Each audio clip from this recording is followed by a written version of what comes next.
can go through what we have studied yesterday.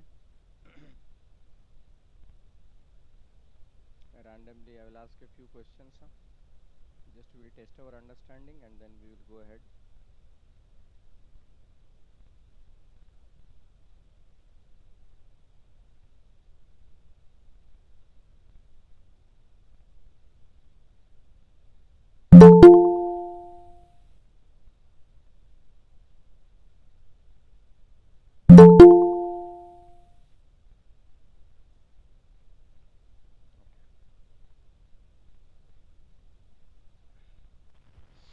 Sir Pratosh अब 7:30 लिख दिया था तो हम तो आराम से बैठे हुए थे। आप तो अभी आके फोन देखते तो आपका लिंक आया हुआ था। चलिए शुरू करते हैं। सर आज बायो है ना? चलिए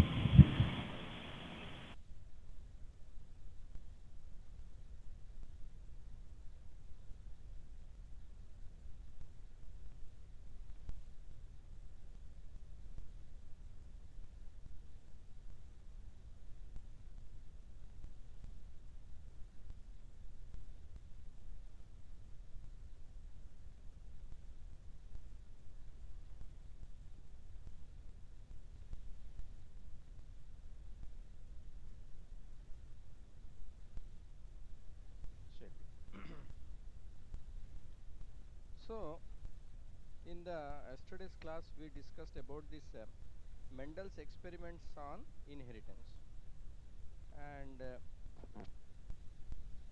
2-3 most important points are there in this one. Number one is why what is the importance of selection of the pea plant.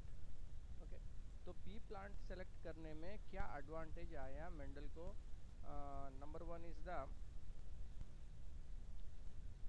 why Mendel chose pea plant, okay, for his experiments. Okay, this is one important. The other one is that there are the 7 characters are there. Sir आप बोले थे कि sir आप पांचों point को easy करके लिख कर भेज देंगे। Yes, I told that one.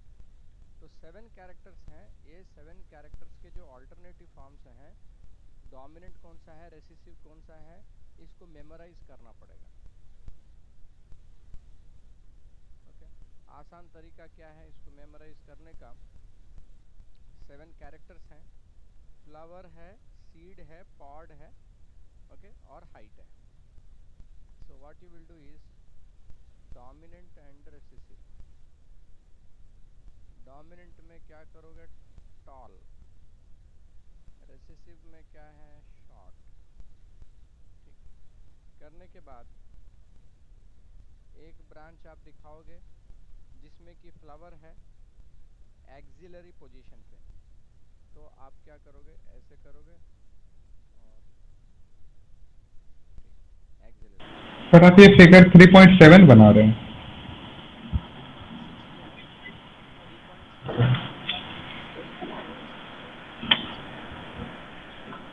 3.7 में सर ये एग्जाम में आएगा? this is the recessive. So other is the recessive. Okay, that is axillary. This is the terminal position. Terminal position ये है. नेक्स्ट इसमें क्या हो गया, आप हाइट और axillary position, okay, this two are dominant for the flower and height. Next pod में, pod is inflated, pod is the, तो आप क्या करोगे ऐसे inflated pod. Okay, and it should be green.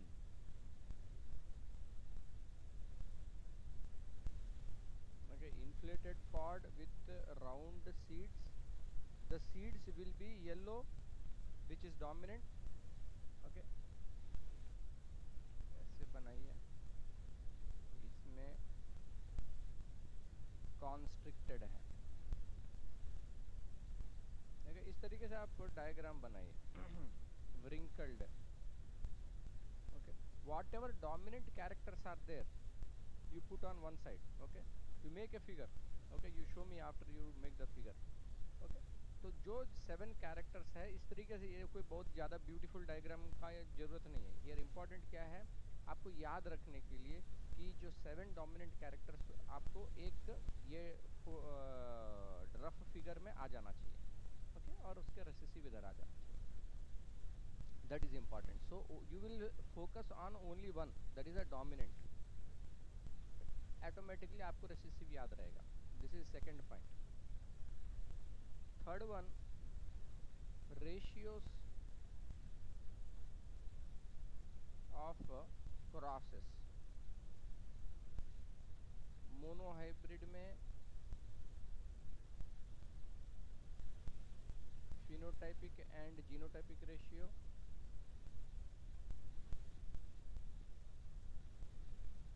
same with the dihybrid, the phenotypic ratio। ये आप याद रखेंगे। मोनोहाइब्रिड में phenotypic ratio क्या आता है? 3:1. Yeah, that is in the F2 generation। F2 generation Yes. में 3:1 और जीनोटाइप जो है 1:2:1. ओके। अगर ये पूछा जाए कि F1 जनरेशन में अगर प्योर, Sir, 100% dominant. हाँ, if yes, you will get only the dominant ones। if there is a pure only tall tree and pure dwarf, ये दोनों को अगर क्रॉस करते हैं तो F1 जनरेशन में आपको क्या मिलेगा? तो उसमें आप क्या बोलेंगे? all will be 100% dominant. all will be tall। Okay, dihybrid में phenotypic ratio है 3:9.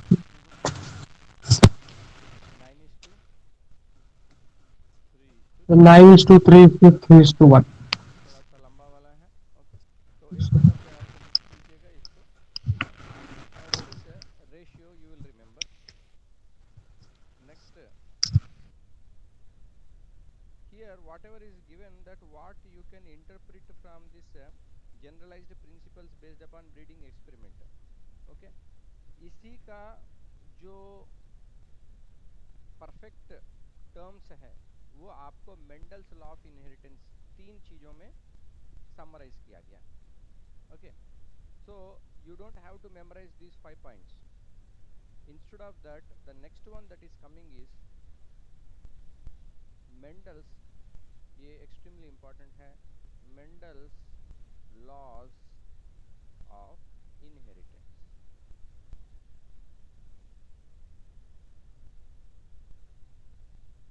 okay, can be given as a descriptive question, state the Mendel's law of inheritance, or Yes. it can be given as specific एक ही law को लेके उसके basis पे question पूछा जा सकता है। तो वन बाय वन हम लोग देखेंगे। 3 ही लॉ है Mendel's law of inheritance. Number 1 is law of dominance.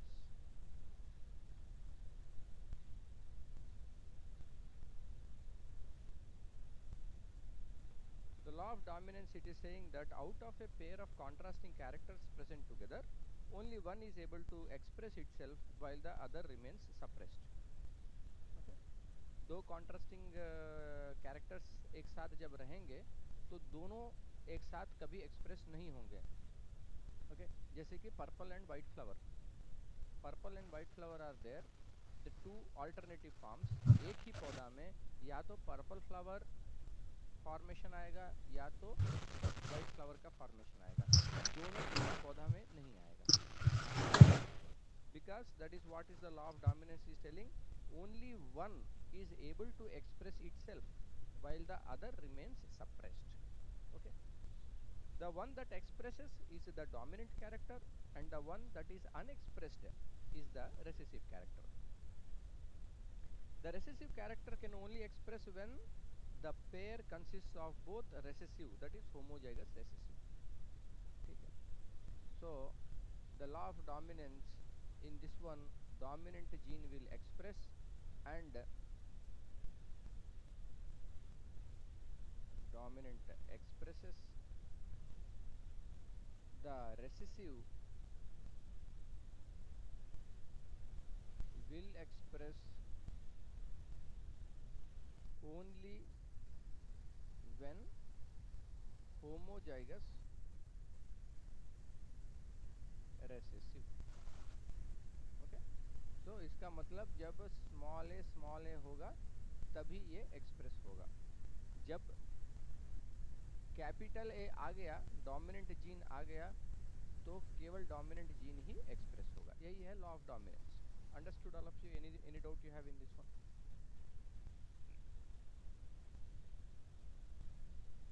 Pranay, did you understand this one, law of dominance?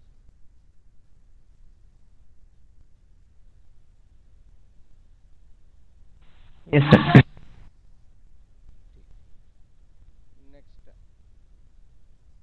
law of segregation.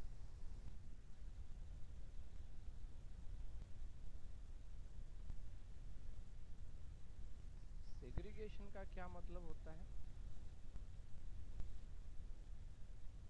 ये शब्द आपने कभी पहले सुना? Sir purity of gametes.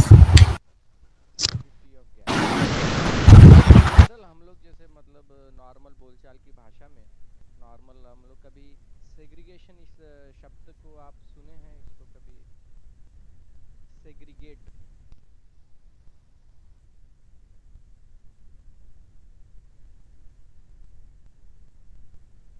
देखिए जैसे बोलते हैं The segregate form of something. It's a pure sir form. Separating people in different caste, मतलब डिफरेंट कास्ट पे बेसिस पे सेपरेट करना। सेपरेट करना, हाँ, that is the point here. Segregation यानी सेपरेशन।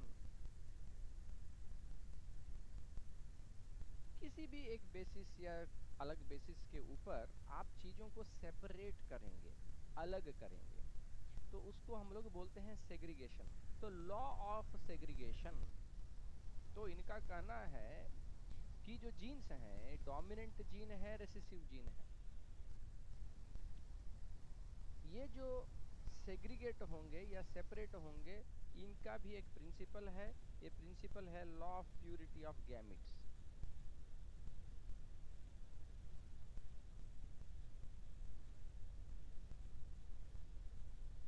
भाई ये गैमेट्स के प्यूरिटी का क्या मतलब होता है?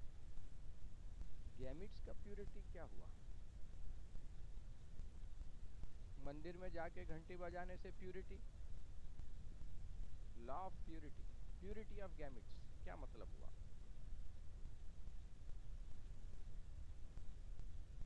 प्यूर, जिस तरीके से हमने बताया कि pure line plant, tall plant का हम प्यूर लाइन डेवलप कर रहे हैं, इसका मतलब उसमें डॉर्फ वाला कैरेक्टर कभी भी नहीं आएगा, उसमें केवल होमोजाइगस डोमिनेंट रहेगा वो, उसके सर वेरिएशन नहीं आएगा, इसका मतलब ये ना।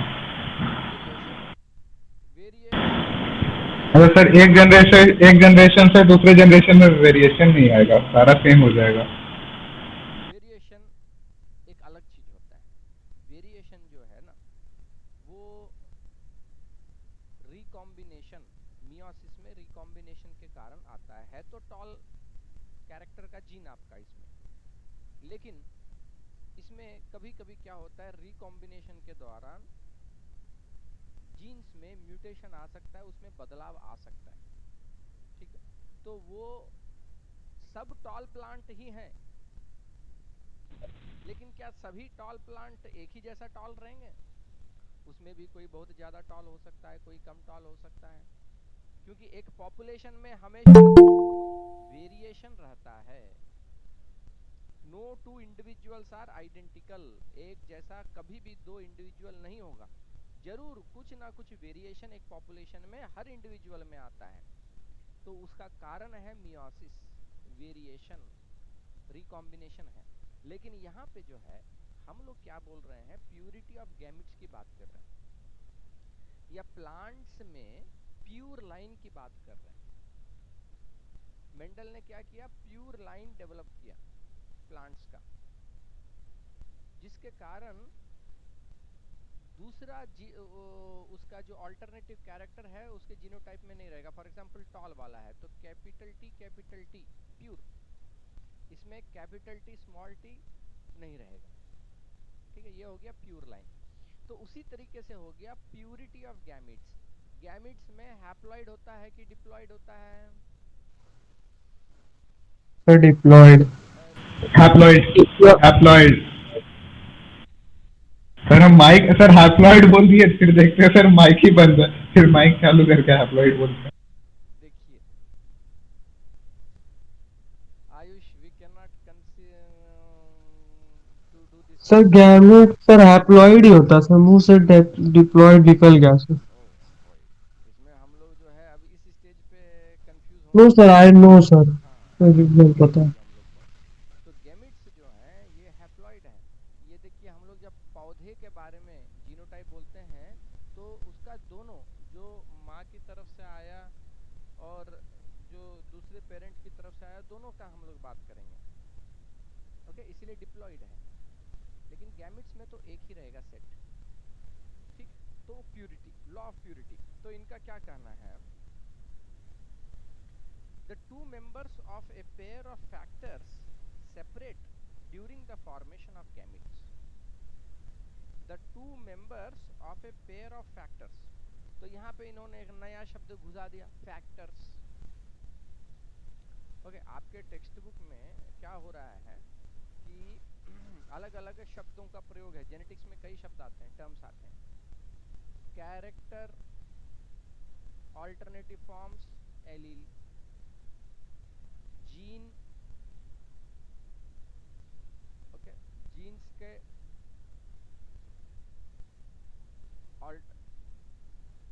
Sorry, I am sorry, character के ऑल्टरनेटिव फॉर्म को क्या बोलते हैं? ट्रेट। ट्रेट्स। और जीन्स के ऑल्टरनेटिव फॉर्म को okay, ये एक चीज हो गया। अब इसमें एक और शब्द इन्होंने दिया है फैक्टर्स। ओके, ये शब्द जो है ना, ये मेंडल ने यूज किया। उस समय में जीन्स के बारे में कुछ पता नहीं था ना, तो मेंडल क्या करते थे, वो बोलते थे कैरेक्टर जो है किसी ना किसी तरीके से उस पौधे के अंदर कुछ है उस पौधे के अंदर जो कि सब जानकारी रख रहा है। उस चीज को उन्होंने फैक्टर का नाम दिया। अब हम लोगों ने बाद में पता लगाया कि इसका केमिकल नेचर ये है, इसका दूसरा नाम दिया जीन। ठीक है, तो यहाँ पे लॉ ऑफ सेग्रीगेशन में the two members of a pair of factors separate during the formation of gametes. जब गैमीट्स बनते हैं, समझिए जीनोटाइप ये है, capital T small T genotype है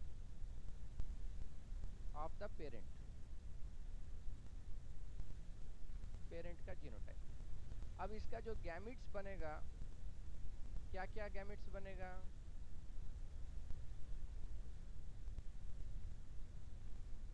बोलिए, आयुष्मान बोलिए, क्या क्या गैमेट्स बनेगा?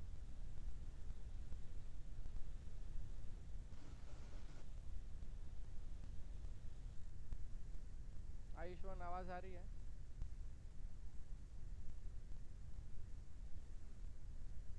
आई think Ayush is having some problems, you are in the village still. Okay, थोड़ा नेटवर्क प्रॉब्लम आ रहा है आपको अभी भी। हर्षित, आप बताइए इसमें क्या गैमेट्स बनेगा? ये जो पेरेंट है, ये जो गैमेट्स बनेगा उनका क्या क्या कॉम्बिनेशन बनेगा, बताइए।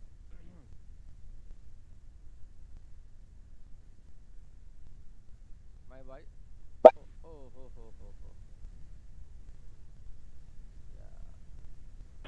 सर यू आर ऑडिबल, हमको तो सुनाई दे रहा है। Yes sir. ऑफ हो गया क्या? ठीक है, समय बताइए आप। कैपिटल टी स्मॉल टी है जीनोटाइप, गैमेट्स क्या क्या बनेंगे? समय, डरना नहीं है इसमें है? है, जो समझ में आया वो बोलिए। सर प्रियंका का कॉल आ गया था सर प्रियंका बोल रहा था एडमिट करना है। ओ okay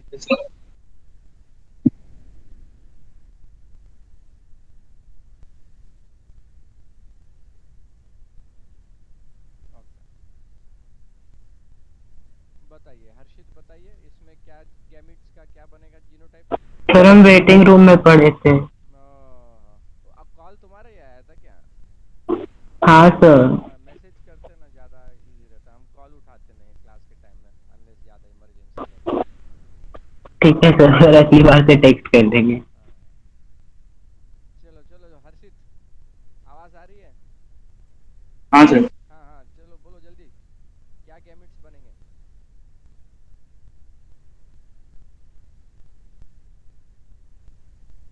no idea.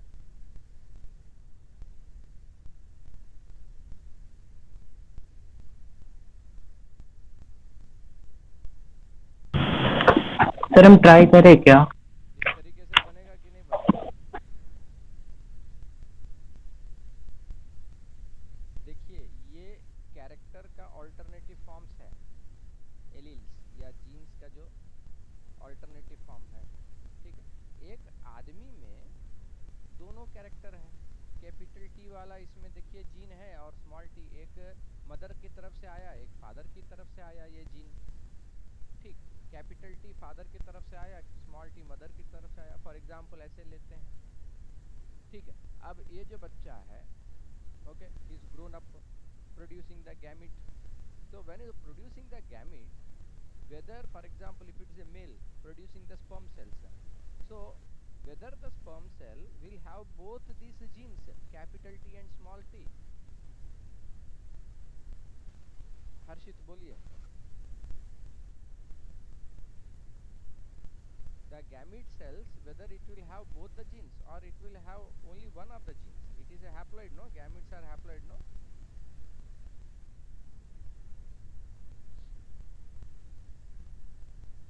Sir both. Gametes will have both. If gametes will have both the genes, then it will be diploid or haploid. Sir एक ही जीन रहेगा। सर गैमेट के पास दोनों जीन होगा तो वो तो डिप्लॉयड हो जाएगा। डिप्लॉयड हो जाएंगे। हाँ डिप्लॉयड हो जाएगा। हर्षित बोलो, पेरेंट्स जो हैं, ओके, यानी एक पर्सन में डिप्लॉयड होता है, दोनों जीन्स आते हैं, एक मदर की तरफ से एक फादर की तरफ से, इसीलिए हम इसको डिप्लॉयड बोल रहे हैं। लेकिन इसका जब गैमिट्स बनेगा, गैमिट्स में केवल एक एक जीन एक एक गैमिट में रहेगा। फॉर एग्जांपल ये एक स्पर्म सेल में रहेगा, ये दूसरे स्पर्म सेल में रहेगा। एक स्पर्म सेल के अंदर दोनों जीन्स नहीं होगा, तब क्या होगा, ये जब फ्यूज करेगा एग सेल के साथ, okay, then if the egg cell is for example having the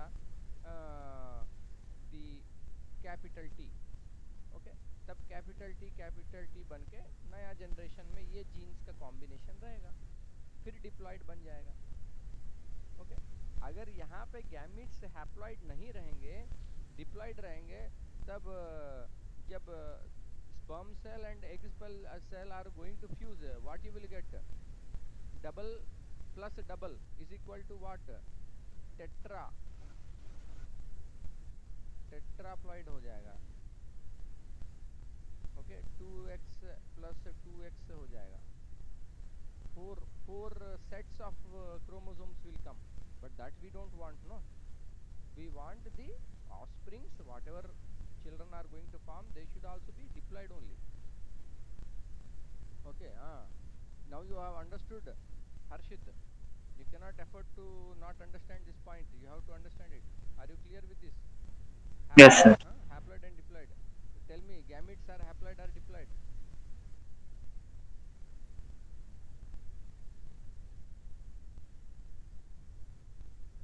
gametes haploid हैं या डिप्लॉइड हैं? उनमें आधे जीन्स हैं कि दोनों जीन्स रहते हैं? सर आज आधे ही रहते हैं। ठीक है, पूरे इंसान में कॉपीज रहेंगे, दोनों कॉपीज रहेंगे। ठीक है, ये बहुत आपको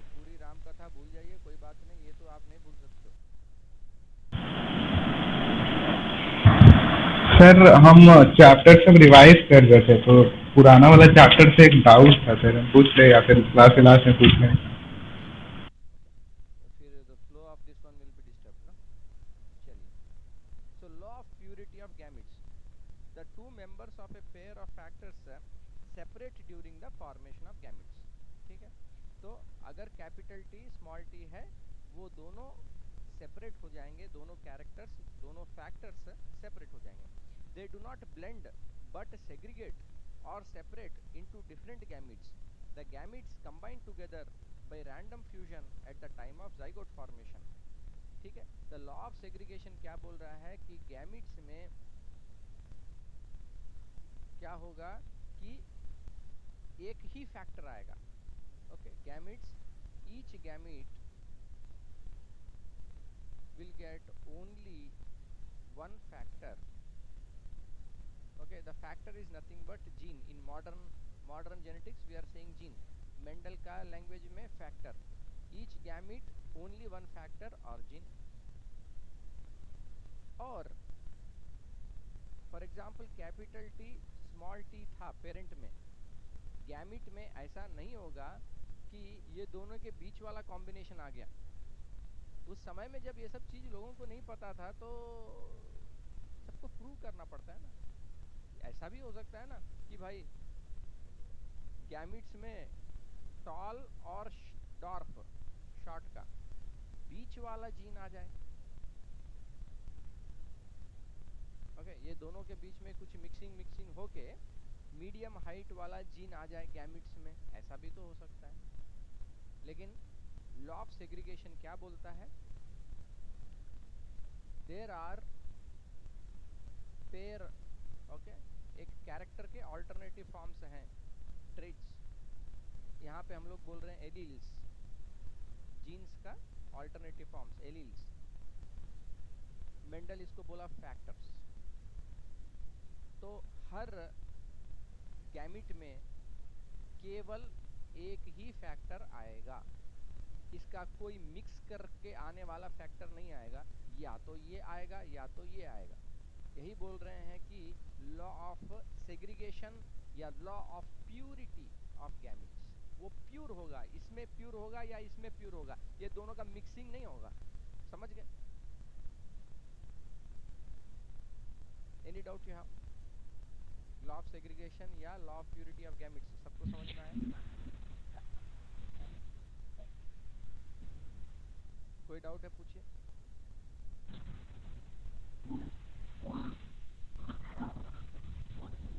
Tell yes or tell no.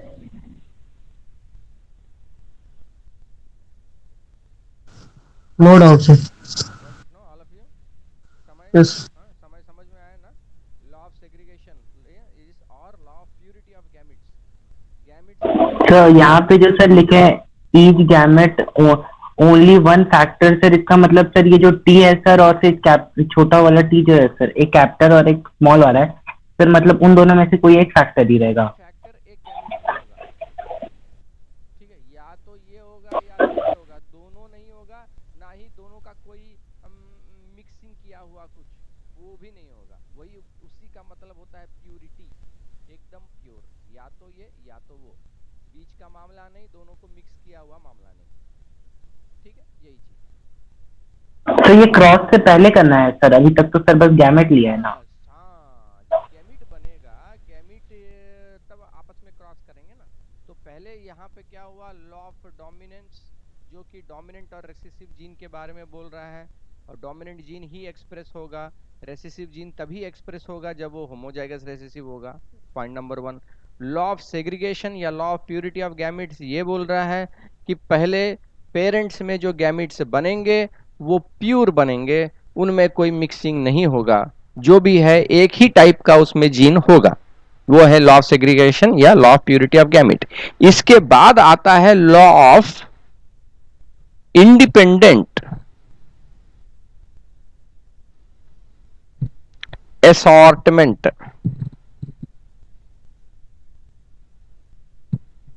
Okay, law of independent assortment. Assortment का क्या मतलब होता है?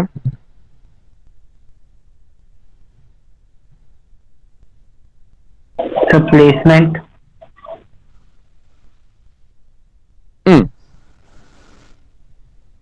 Arrangement. अरेंजमेंट, हाँ, ज्यादा अच्छा टर्म है अरेंजमेंट। अब देखिए मिठाई के दुकान में अलग अलग टाइप के जो मिठाइयां हैं उनको बड़े अच्छे तरीके से सजा के रखा गया, सबको मिक्स करके नहीं रखना है, सबको अलग अलग रखा गया है, उसको इंडिपेंडेंटली असॉर्ट करके रखा है। There was an assortment of sweets, ठीक है। तो जब हम लोग बोलते हैं असॉर्टमेंट तो हम लोग बोलते हैं हर चीज को बढ़िया से सेपरेट करके सजा के रखा गया, असॉर्टमेंट। तो यहां पे क्या है, लॉ ऑफ इंडिपेंडेंट असॉर्टमेंट, यानी एक से ज्यादा चीज है तब ना आप सेपरेट करके सजाएंगे, ये एक पॉइंट है। लॉ ऑफ इंडिपेंडेंट असॉर्टमेंट में एक से ज्यादा जब कैरेक्टर के बारे में बात होगा तो यह है कि क्या एक कैरेक्टर दूसरे कैरेक्टर को इन्फ्लुएंस कर सकता है। जैसे कि डाइहाइब्रिड क्रॉस, मोनोहाइब्रिड क्रॉस में तो एक ही कैरेक्टर की बात हुई, करेक्ट। डाइहाइब्रिड क्रॉस में दो कैरेक्टर्स को हम लोग एक साथ कंसीडर कर रहे हैं, क्रॉस करा रहे हैं। तो जब आप एक से ज्यादा कैरेक्टर को क्रॉस करा रहे हैं एक साथ, तो क्या एक कैरेक्टर दूसरे कैरेक्टर को इन्फ्लुएंस कर सकता है?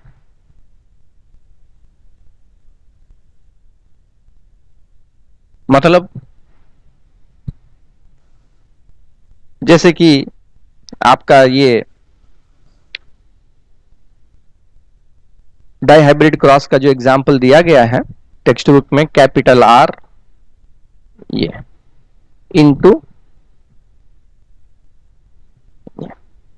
ये दोनों पेरेंट्स हैं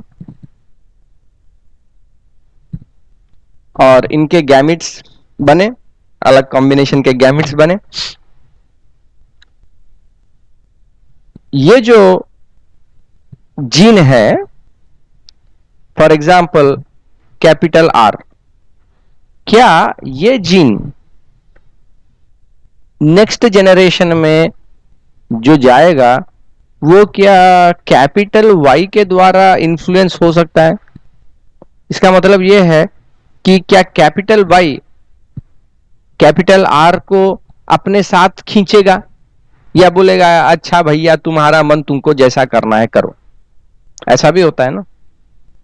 तो यहां पे यही चीज बताया गया, law of independent assortment, when there are two pair of characters the distribution of the alleles of one character into the gametes is independent of the distribution of the alleles of the other character।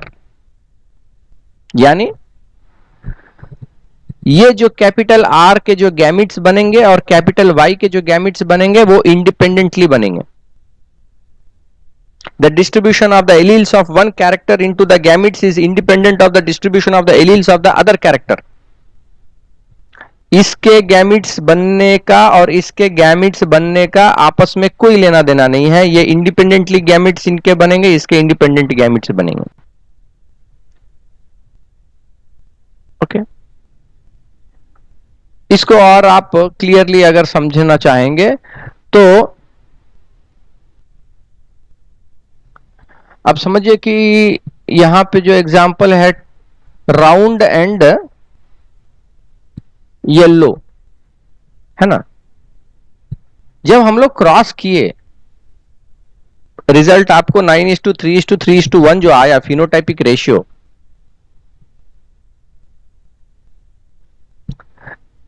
क्या ये ratio fixed है? जब भी आप करोगे आपको वही ratio आएगा?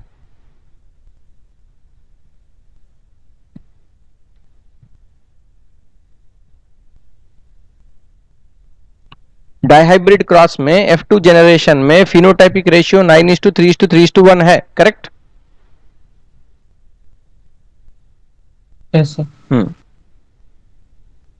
तो ये जो डाइहाइब्रिड क्रॉस है इसमें जो रेशियो आया, आप कितने बार भी एक्सपेरिमेंट करो क्या आपको वही रेशियो आना चाहिए? वही रेशियो आएगा? हाँ, आ रहा है, वही रेशियो आ रहा है, वही रेशियो आ रहा है, वही तो बात है। देखिए ये जो तीनों लॉज हैं, हम लोग क्या बोल रहे हैं? लॉज। हम लोग नहीं बोल रहे हैं कि थियरी। जब बोलते हैं थियरी, इसका मतलब है कि कुछ हम लोग एक कई ऑब्जर्वेशंस आए और उस ऑब्जर्वेशन के बेसिस पे हमने एक प्रपोजल दिया और ये प्रपोजल ज्यादातर सही होता है। लेकिन जब हम लोग बोलते हैं law of conservation of mass can neither be created not destroyed, ये क्या है? लॉ है। तो इसमें क्या एक्सेप्शन मिलता है क्या? इफ बट नहीं होता है। तो उसी तरीके से मेंडल के जो ये तीन लॉ हैं, इसको हम लोग theory of dominance, theory of segregation नहीं बोल रहे हैं, लॉ बोल रहे हैं। तो आप कितने बार भी एक्सपेरिमेंट कीजिए, आपको रेशियो वही मिलेगा, 9:3:3:1। ठीक है। तो कहने का मतलब यह हुआ कि लॉ ऑफ इंडिपेंडेंट असॉर्टमेंट में जो एक कैरेक्टर के जो एलिल्स हैं, here for example capital R है, इसका जो गैमीट्स बनेगा वो इसके ऊपर डिपेंड नहीं करेगा। यानी अगर एक इंडिविजुअल बना रहा है 50% इधर, इस केस में फॉर एग्जांपल 50% कैपिटल आर बनेगा और 50% कैपिटल वाई बनेगा। ऐसा नहीं है कि कैपिटल वाई कैपिटल आर को डोमिनेट करेगा। ये डोमिनेशन जो है कहां हो रहा है? फिनोटाइपिक एक्सप्रेशन में हो रहा है। लेकिन गैमीट्स में ये जीन्स कैसे आएगा, इसमें कोई डोमिनेशन कुछ नहीं होगा। पॉइंट मेरा समझ में आया आपको क्या? या एक बार मैं बताऊं, फिर से रिपीट करूं? सर एक बार रिपीट करें। देखिए ये जो डोमिनेंस है, ये जो डोमिनेंस है कहां हो रहा है? Dominance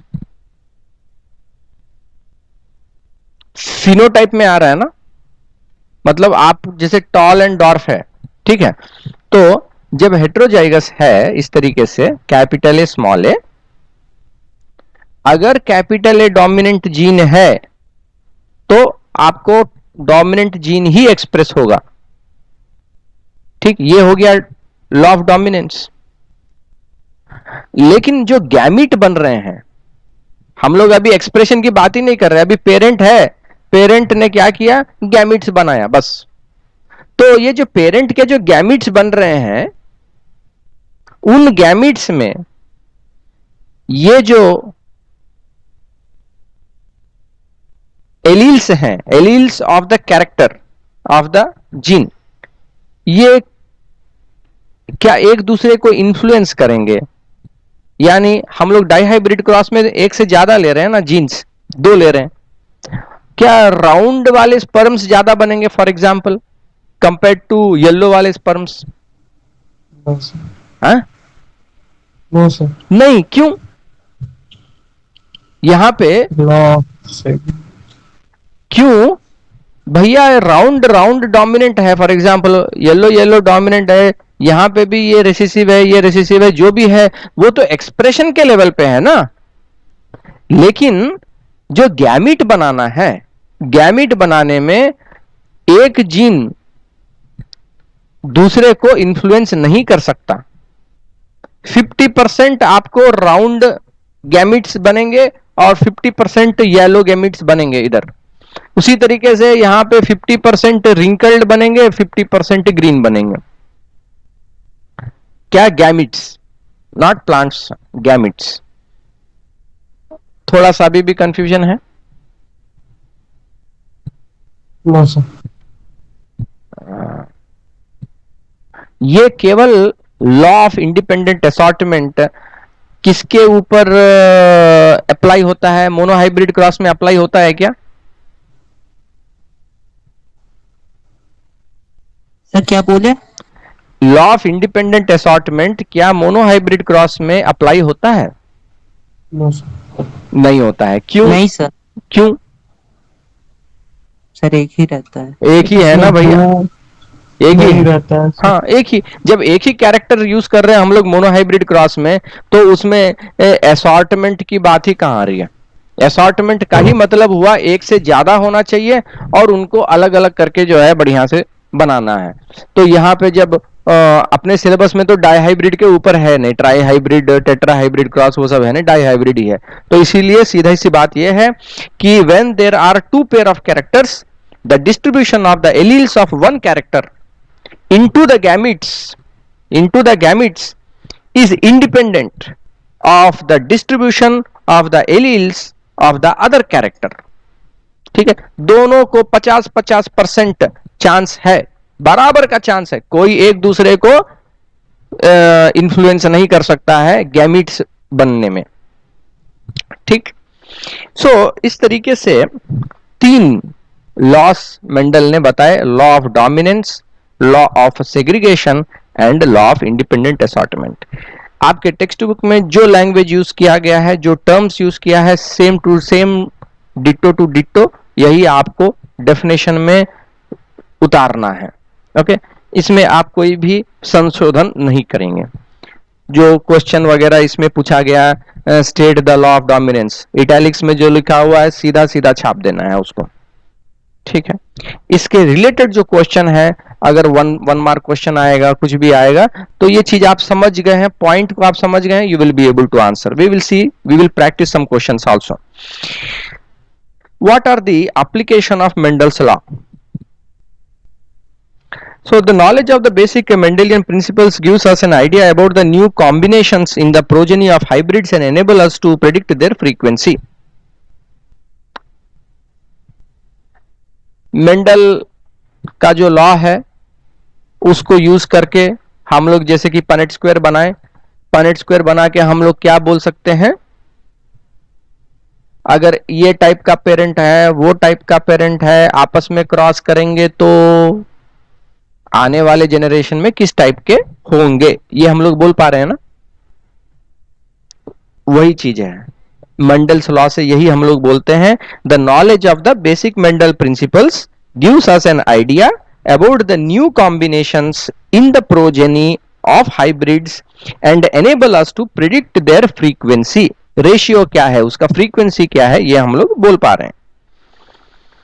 Next, such information is of great importance to both plant and animal breeders for producing better breeds।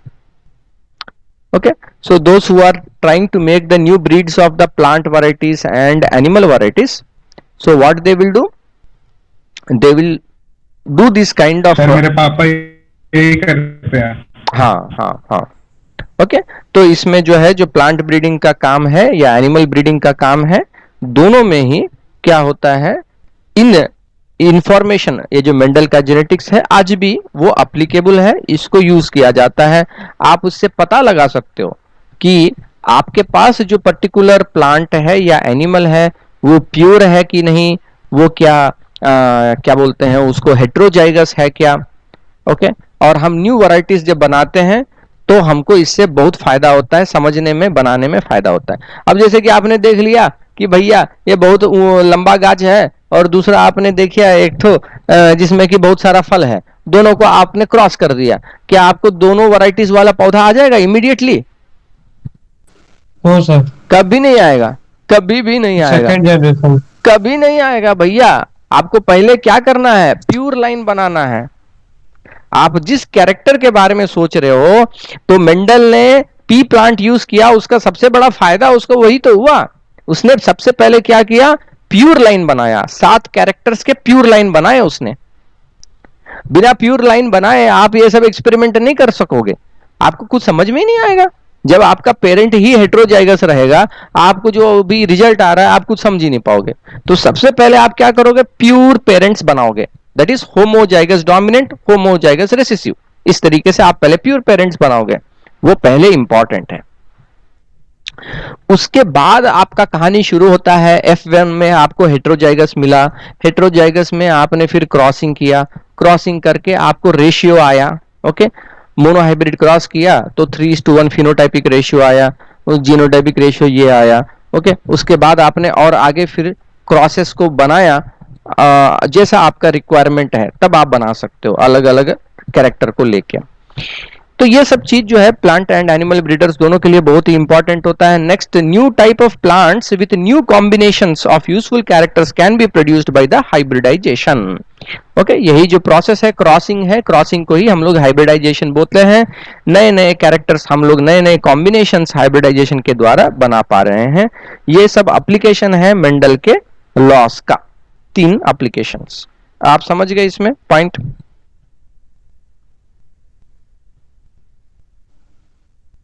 Yes, sir.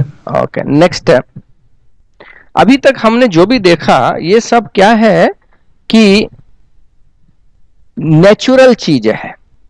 यानी हम क्या कर रहे हैं, क्रॉसिंग. नेचर में क्रॉसिंग हमेशा होते रहता है रैंडमली. मधुमक्खियां हैं, एक फूल से दूसरे फूल में जंप करते हैं और तब वो जो है एक पोलन एक पौधे से जाके दूसरे में डालते हैं. तो क्रॉस पॉलिनेशन चलते रहता है. ये नेचुरली होते रहता है, हमारे कंट्रोल में नहीं है. लेकिन जब हम लोग खुद चाहते हैं कुछ ऐसा बनाने का, तो हाइब्रिड बनाना चाहते हैं, तब हम लोग आर्टिफिशियल मेथड को यूज करते हैं. और उस समय में हम लोग सही सही तरीके से करने में जो प्रिंसिपल्स के यूज करते हैं वो है मेंडल्स के लॉस को यूज करते हैं. और ये जो है पनेट स्क्वायर जो है, पनेट स्क्वायर बनाते हैं ताकि हम लोग को समझ में आए कि क्या टाइप के फिनोटाइप्स आ सकते हैं, जीनोटाइप आ सकते हैं. ये सब चीज हम लोग यूज करते हैं. एक दूसरा चीज जो होता है वो है म्यूटेशन.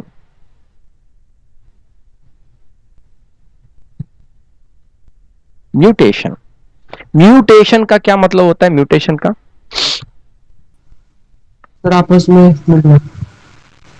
वन सेकेंड, सर आपस में मिलना. आपस में सर म्यूटेशन का मतलब होता है सर जब क्रोमोसोम मतलब कहीं कुछ गलत हो जाता है क्रोमोसोम का रिकॉम्बिनेशन में. मतलब जैसे 6 उंगली आ जाता है किसी में, या फिर सर मतलब सर पुराने वाले सर जो कैरेक्टर जो पास ऑन होते जा रहा है सर, उससे एक डिफरेंट जब कोई चीज हो जाता है. कुछ गड़बड़ी है, कुछ गड़बड़ी हुआ सर मतलब कुछ चेंजेस आ जाते हैं. कुछ सर, चेंजेस आए. हाँ, जैसे वायरस में सर म्यूटेशन आया तो वायरस में कुछ सर changes आ परिवर्तन गए. टाइप. परिवर्तन, चेंज. हाँ, तो ये जो है न्यूक्लियोइड में तो ये जो भी चेंज है डीएनए में, कुछ चेंज आ रहा है. आपका डीएनए जो है हर जनरेशन में फेथफुली ट्रांसफर होना चाहिए.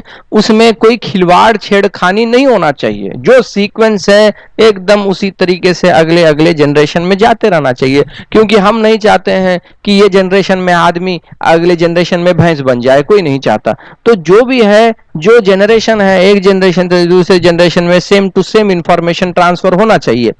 लेकिन अगर उसमें कोई बदलाव आता है, उसमें कोई चेंज आता है, तो हम उसे म्यूटेशन कहते हैं. Mutation. So mutation is a sudden change in one और मोर जीन्स और द नंबर और in the structure of the chromosome. Okay, mutation gene के लेवल पे हो सकता है या क्रोमोसोम के लेवल पे हो सकता है. तो जीन के सीक्वेंस में बदलाव आ सकता है. ओके, या क्रोमोसोम के नंबर, ओके, या साइज में बदलाव आ सकता है.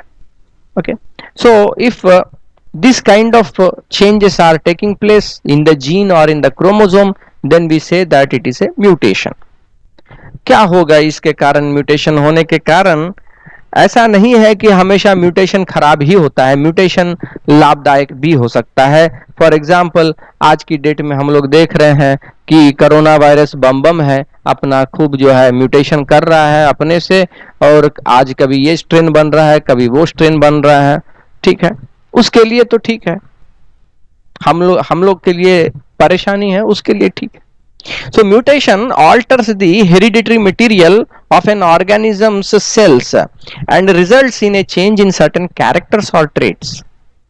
तो म्यूटेशन में क्या हो रहा है? हेरिडिटरी मटेरियल यानी डीएनए, कुछ ऑर्गेनिजम्स में आरएनए भी हो सकता है. ओके, इसके कारण क्या होगा कि उसके ट्रेट्स में बदलाव आएगा. सो mutation, if some examples are given, 2 examples are given. One is the sickle cell anemia. Sickle cell anaemia. Sickle का क्या मतलब होता है?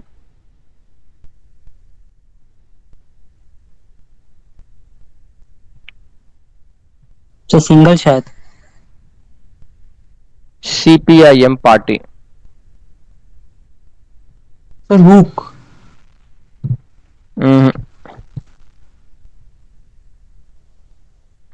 घास काटने के लिए यूज करते हैं ना भाई। हाँ सर वो। हाँ, घास काटने के लिए जो यूज होता है अंग्रेजी में उसको बोलते हैं सिक्कल। ठीक है, सिक्कल। वही तो बोले हुक टाइप्स।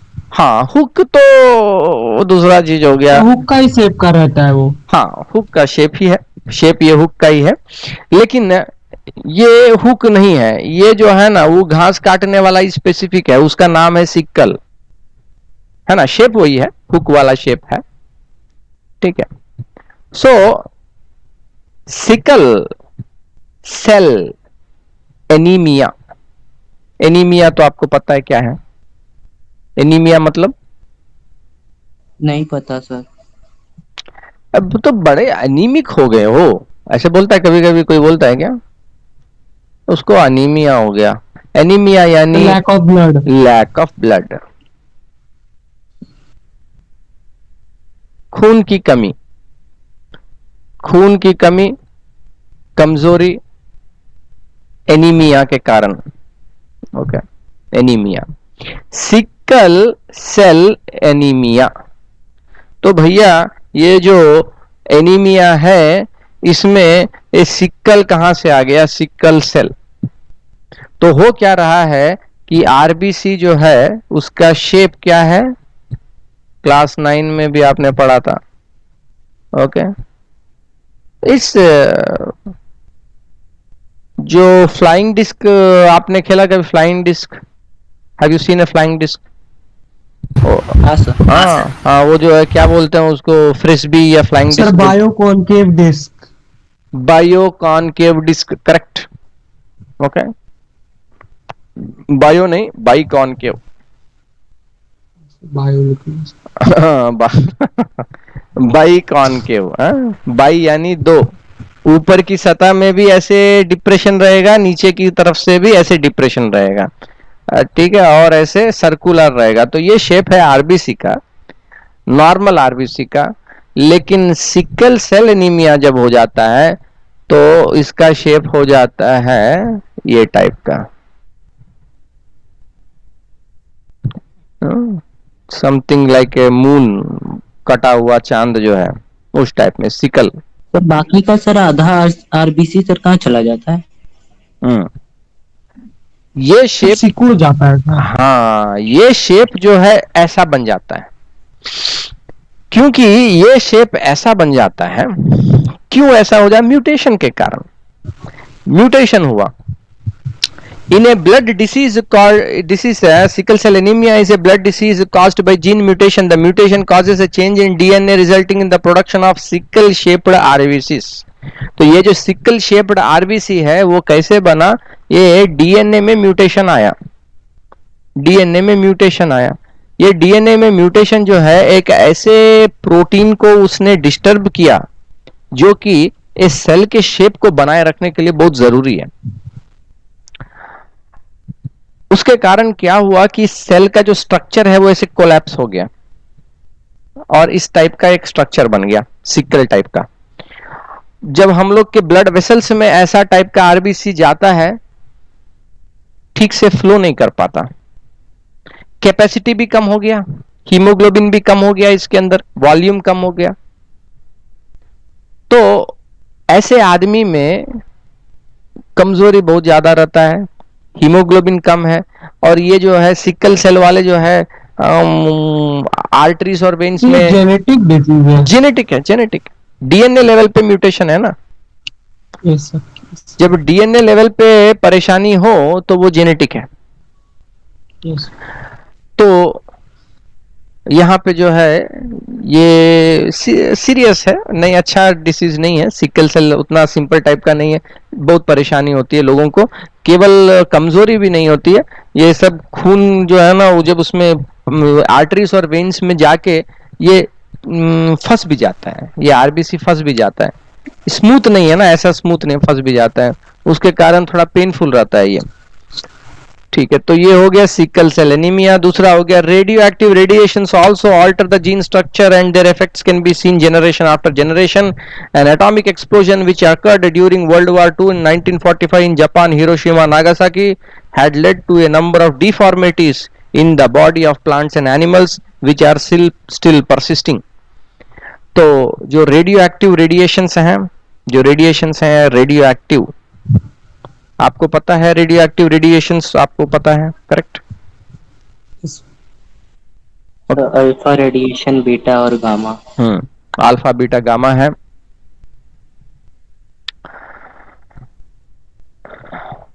अरे मैं गामा पहले लिख दिया, alpha beta gamma. Okay, alpha, beta, gamma radiations are there. These are radioactive radiations. There are different energies. They are coming from radioactive material like uranium-235, and the breakdown or radioactive fission of this radioactive material will release this kind of high energy radiations. These high energy sir इस condition में जो sir जब sir nucleus टूटता है sir, तो sir continuously sir नया नया pair बनते चला जाता है ना? न्यूक्लियस टूटता है मतलब क्या? मतलब सर इसमें सर न्यूक्लियस को ही ना सर तोड़ा जाता है, ऐसा मतलब वो। हाँ okay, that is radio active nucleus, yes. तो फॉर एग्जांपल यूरेनियम 235 है, okay, it is a very large atom, very large atom. It is unstable when it is being bombarded by a neutron. Okay, neutron में कोई charge नहीं है लेकिन मास है, already ये unstable atom है।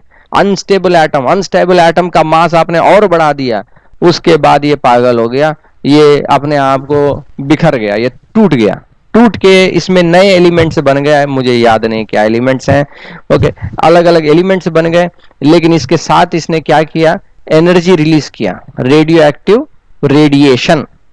रेडियो एक्टिव रेडिएशन जो रिलीज होता है तो वो alpha radiation, beta, gamma radiation. तो सबसे ज्यादा डीएनए को डैमेज करने वाला जो रेडिएशन है वो है अल्फा रेडिएशन। बहुत इसमें एनर्जी है, पार्टिकल का साइज बड़ा है, हीलियम पार्टिकल है। बीटा रेडिएशन जो है इलेक्ट्रॉन टाइप का है, कम एनर्जी है, इसमें भी high energy and low energy beta होता है। गामा सर कोविड के स्ट्रेन में सर ऐसे ही सर रेडिएशन क्यों नहीं सर रिलीज कर देता है बॉडी से, उतने रेडिएशन का पावर सप्लाई करे कि कोविड सर वो हो जाए? हमारे बॉडी में रेडियो एक्टिविटी रेडिएशन टाइप के, इस टाइप के कोई एटम्स नहीं है ना। कैंसर ट्रीटमेंट में यूज होता है कोबाल्ट 60। हाँ सर वही बोल रहे सर, बाहर से सर एक ऐसा रेडिएशन सर अगर रिलीज कर दिया जाए बॉडी से जिससे कोविड का इफेक्ट खत्म हो जाए। हाँ, लेकिन ये जो वायरस है ये फैला हुआ है, radio active for medical treatment cancer में यूज होता है। इसमें कोबाल्ट 60 टाइप का जो है रेडियो एक्टिव मटेरियल, इसमें गामा रेडिएशन आता है, इसमें गामा रेडिएशन। ये गामा रेडिएशन जो है बहुत डेप्थ तक जा सकता है, शरीर के बहुत अंदर तक जा सकता है। और इसके साथ प्रॉब्लम क्या है कि इसमें एनर्जी तो बहुत है अल्फा में, लेकिन बहुत अंदर जा नहीं सकता।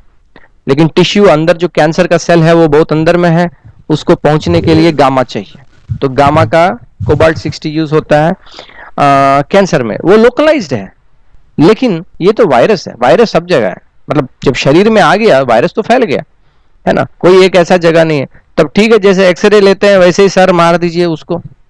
तो भैया इसमें होता यह है कि वायरस जो मरे मरे, लेकिन आपके अपने सेल्स भी तो म्यूटेशन हो जाएंगे।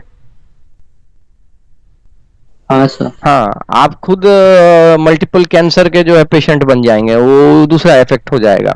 तो ठीक है, तो ये जो रेडियो एक्टिव रेडिएशन है ये एक हाई एनर्जी रेडिएशन है जिसके कारण डीएनए में डैमेज आता है, डीएनए में डैमेज आता है, और ये जो डीएनए का डैमेज हुआ उसमें म्यूटेशन बन जाता है। Okay, so radioactive radiations are not good, of course.